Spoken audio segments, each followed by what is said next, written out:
A battle of two unbeatens in Death Valley. It's Syracuse and it's Clemson coming up this weekend. It's time for a webisode edition of Cuse Countdown, telling you everything you need to know. Cooper Boardman, Karl Moeglein, and Sean Scott. Guys, it's been a heck of a week down in Death Valley before Syracuse even got there. Trevor Lawrence named the starting quarterback the freshman. Kelly Bryant announces his transfer. Karl, I'll start with you. What do you make of what happened down in Clemson this week? You know, it makes a lot of sense from Kelly Bryant's perspective, but for Clemson, you have to be a little bit nervous. You don't have that safety blanket that was so crucial against Texas A&M. They may have lost that game without Bryant. It definitely puts a lot of pressure on the shoulders of Trevor Lawrence. Yeah, no disrespect to Kelly Bryant, just Trevor Lawrence is just a generational talent. I mean, he's so good out there.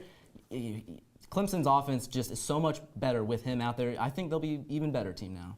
Well, Trevor Lawrence was the #1 recruit in the country coming out of high school. He's starting in week 5, and he gets the start this week against Syracuse. What's the key to the game for the Orange if they want to knock off Lawrence and the Tigers? Well, for me, the key to this game is going to be winning the turnover battle. You know, Syracuse actually has the edge in this stat over Clemson. They're +6 on the year. Clemson just +1.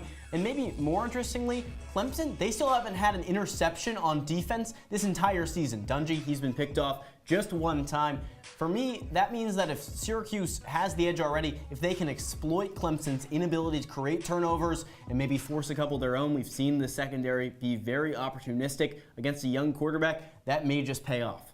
Yeah, Karl, turnovers are always the great equalizer in these kind of upset-fueled matchups. But for me, the key is Syracuse has to find a way somehow to neutralize Clemson's defensive line. 4 future first-round draft picks on that Clemson defensive line.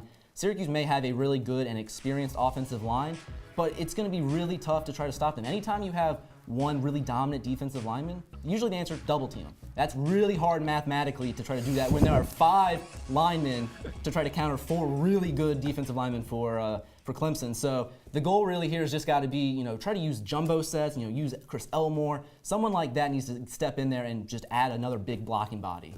So, Karl, you talked defense. Sean, you talked offense. At the end of the day, what do you think happens?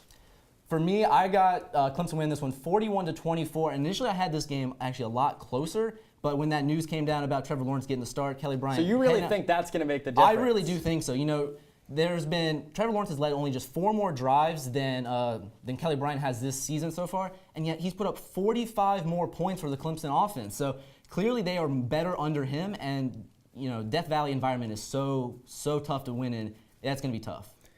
We don't know all that much about this Clemson team, and that's why I think this game actually stays pretty close. I do have Clemson winning, but by a score of 35-27.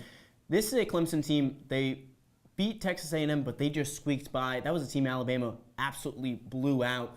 This Clemson team, I'm not so sure they are that top 3, top 4 team, and certainly with a freshman quarterback, I think there'll be weaknesses. Do I think they win? Yes, but Syracuse, they're a team that kept a lot of good teams close last year. I think they're going to do the same in this one. So both of you guys picking the #3 team in the nation. I think we all expected that. But Karl's got a little bit of a closer margin. We'll see how things work out. But that'll do it for this webisode edition of Cuse Countdown. For Sean Scott, Karl Moeglein, I'm Cooper Boardman, saying have a good night.